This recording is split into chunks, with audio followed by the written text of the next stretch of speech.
फक्त एका पावसाने फडणवीसचा विकास खड्ड्यात घातला. त्यानंतर फडणवीस 56% कमिशन घेतो असं लोक बोलू लागली. त्यामुळं फडणवीस कावरे-बावरे झाले आणि शिव्या देऊ लागले.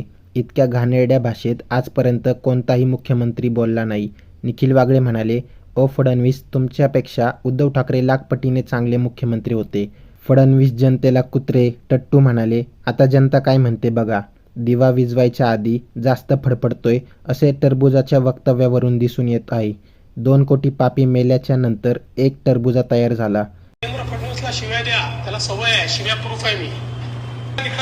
आता इथं कमेंट्स बघूयात आपण. केवढा निर्लज्ज आहे हा. शिव्या प्रूफ नाही, तो निर्लज्ज आहे. शिव्या प्रूफ असाल तुम्ही, रस्ते आम्हाला वॉटर प्रूफ द्या. एकदा कमेंट्स वाचा. किती खोटारडेपणा आहे. तू जगाला माहिती पडलेलं आहे. अरे किती खोटं बोलतो भाई तू. परत वरून कुठून, ढगातून का, ह्या अशा एकदम आपण खाली जाण्याचा प्रयत्न करूयात. आता काय म्हणलंय, महाराष्ट्राच्या इतिहासात पहिला मुख्यमंत्री जो निर्लज्जपणाने शिव्या द्या बोलतो, मला शिव्या द्या बोलतो. अरे आता त्या शिव्या सुद्धा लाजतील. निखिल वागळेंनी देवेंद्रची सगळी फडफड कशी बाहेर काढली, व्हिडिओ शेवटपर्यंत बघा. महाराष्ट्राचे मुख्यमंत्री देवेंद्र फडणवीस हे वाया गेलेले राजकारणी आहेत असं त्यांचं वर्णन मी यापूर्वी केलं होतं. काल विधानसभेत त्यांनी पुन्हा एकदा ते सिद्ध केलं. फडणवीस बिघडले ते 2014 नंतर. वस्तुस्थिती ही आहे की एका पावसाने फडणवीसांचा हा विकास खड्ड्यात घातलेला आहे, तरी ते मानायला तयार नाहीत. आणि मिसिंग लिंक बांधणारा एक कॉन्ट्रॅक्टर कसा भाजपच्या मर्जीतला होता, त्याने भाजपला कशा देणग्या दिल्या. का चिडले फडणवीस एवढे? काल त्यांना जो राग आला तो आणि त्यांचे शब्द बघितले तर त्यांचा संयम पूर्णपणे सुटलेला दिसला. काय शिव्या देत होते ते? याचं कारण असं आहे की स्वतःची प्रतिमा डेव्हलपमेंट मॅन किंवा विकास पुरुष मोदींसारखीच करायचा त्यांचा प्रयत्न आहे. या विकास पुरुष या प्रतिमेला काल या मिसिंग लिंकच्या अपघातामुळे त्यामुळे कलंक लागला. त्यामुळे फडणवीस हे कावरे बावरे झाले. त्यांच्या मनात निराशा भरली.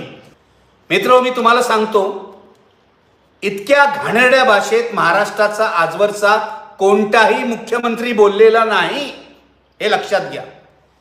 माझ्या ताबडतोब काल मनात आलं, फडणवीस यांची ही भाषा आणि उद्धव ठाकरे करोना काळातली त्यांची भाषा याची तुलना करा.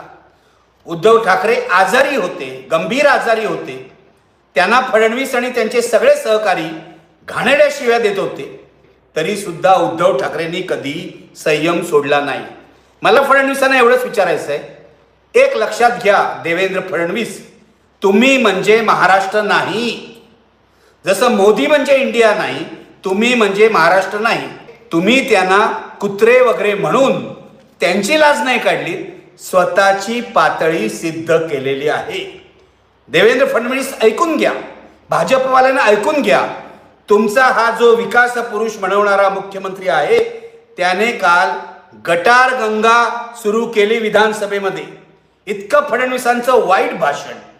मिसिंग लिंकचा जो कंत्राटदार आहे त्याने काय केलंय याचा शोध घेतला पाहिजे. याचं कारण असं, ज्या नवयुग इंजिनिअरिंगला तुम्ही काम दिलं त्याने तुम्हाला देणगी दिली होती भाजपला आणि इलेक्ट्रॉल बॉन्ड सुद्धा 55 कोटीचे खरेदी केले होते, म्हणून तुम्ही त्याला कामं दिलीत असा आरोप आहे. त्याच्यावर गंभीर आरोप होते प्रोजेक्टमध्ये गडबडी करण्याचे, तरी सुद्धा त्याला कामं मिळाली कारण त्याने भाजपला देणग्या दिल्या. याविषयी तुम्ही एकही शब्द काढला नाही.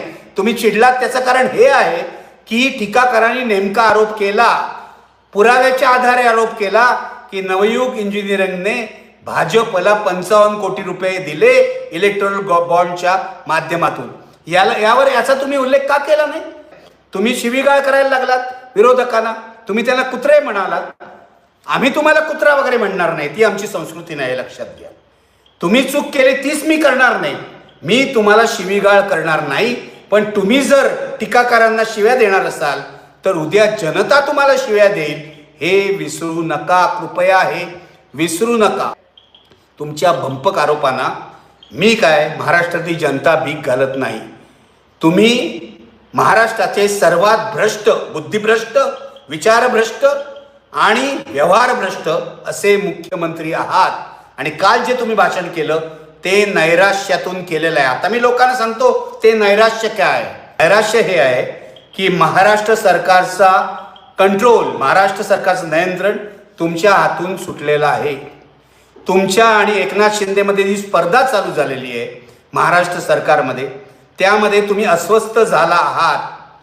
लक्षात घ्या, मिसिंग लिंक पडल्यानंतर एकनाथ शिंदे तुमचे उपमुख्यमंत्री आहेत, या खात्याचे मंत्री आहेत, तरी ते घटनास्थळी आले नाहीत. आपण असं म्हणू ते आजारी होते.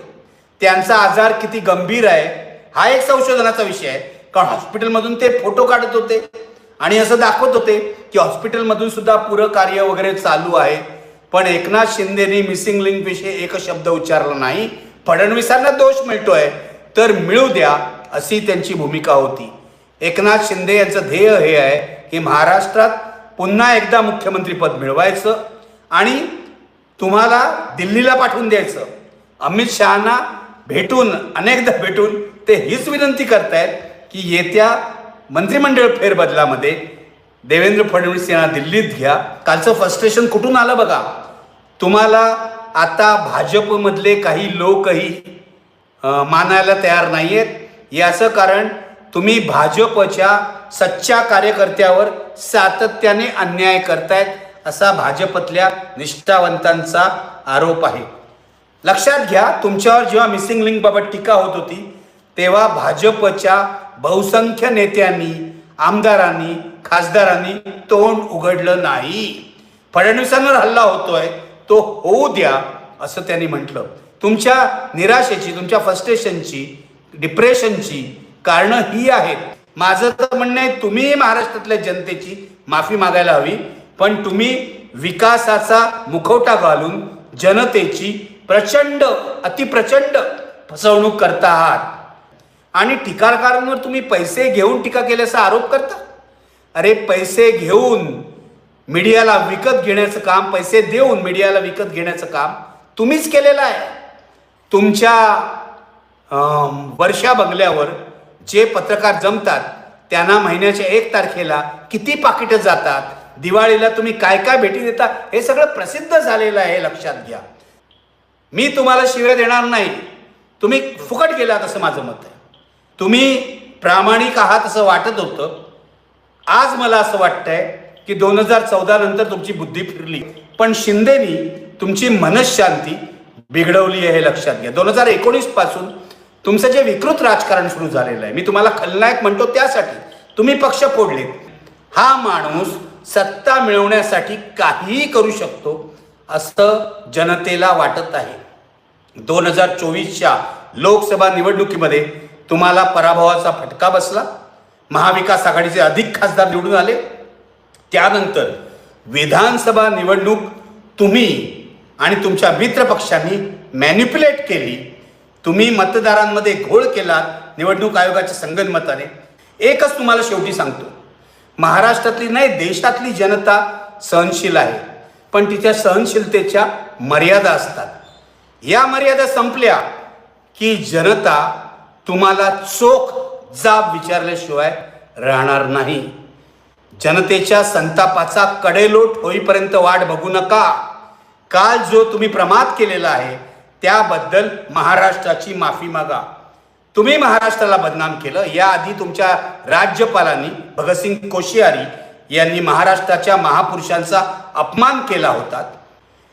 मी एक महाराष्ट्राचा नागरिक म्हणून, एक पत्रकार म्हणून तुमचा निषेध करतो. जेवढ्या लवकर तेवढं तुमचं मुख्यमंत्रीपद जाईल तेवढं महाराष्ट्राचं कल्याण होईल एवढंच इथे म्हणतो.